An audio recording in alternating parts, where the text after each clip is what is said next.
Welcome into the Panthers.com video mailbag presented by CEENTA. Staff writer Max Henson here answering your questions ahead of Carolina's trip to Atlanta in Week 4. We've got our first question from Ethan Myers, who says the Panthers have a history of getting pressure in the Georgia Dome.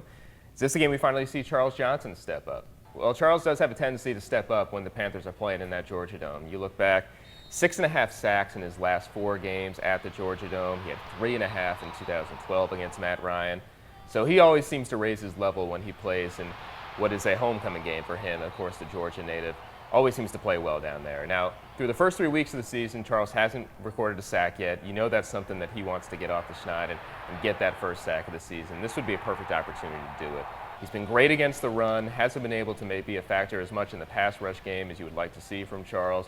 But this is a great opportunity against Matt Ryan and the Falcons. Again, we've talked about the Georgia Dome as a place where he seems to have a lot of success there. And I would certainly see if there was a game that you'd expect Charles Johnson to make a big impact when the quarterback drops back to throw, this would be that one.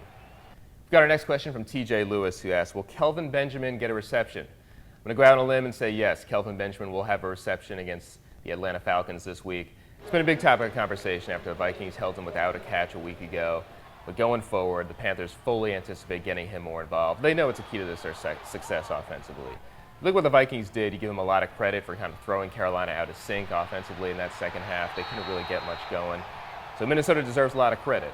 Having said that, Cam Newton said this week that it's his job and really his responsibility to make sure that Kelvin is more involved.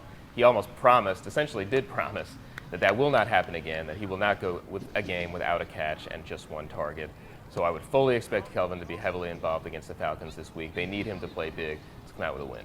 We've got our last question from Fastback. He says, despite losing 2 games, does the team take comfort in knowing that winning this Sunday may put them in first place in the division? Well, right now the Falcons do sit atop the NFC South with a 2-1 record. Carolina sitting at 1-2.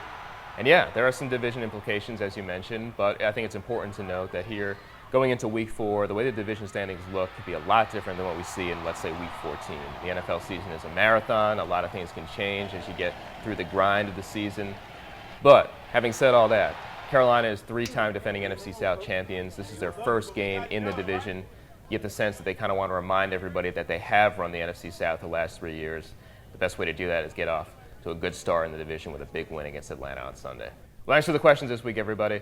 We'll do it again next time right here on Panthers.com.